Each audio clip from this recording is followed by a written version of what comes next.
Her music was a mixture of gospel music that she called spiritual and truth music. One time I suggested to her the term holy blues to her, and she said, yeah, there's some blues in my music as well because it sounds lonesome.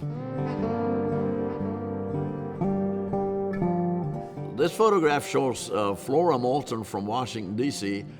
She was a gospel singer, played slide guitar. I first met her in 1978 at Jazz and Heritage Festival in New Orleans. She had driven down there with two musicians from the D.C. area to perform. Actually, Washington, D.C. was not a town I would connect with interesting blues or gospel music. And so when I met her, she told me, well, come up to Washington, D.C. We have some more interesting and good musicians up here.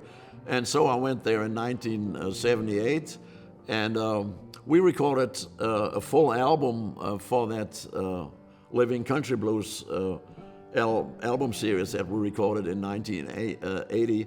And but she was still playing on the street almost every day. Her music was a mixture of gospel music, traditional gospel music, that she called spiritual and truth music. But she was also creating her own compositions, her own songs, which are not always gospel songs. One time I suggested to her the term holy blues to her, and she said, yeah, there's some blues in my music as well because it sounds lonesome.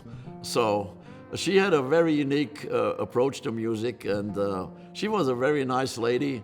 She passed away in 1990, and she was a very charming lady, and I'm always glad and proud that I was able to produce a full album on her, which actually was the first full LP that was ever put out under her name. She had produced two songs on 45s that she produced herself in the 1960s or early 70s. One was actually called Sun's Gonna Shine in Vietnam One Day, which is kind of interesting.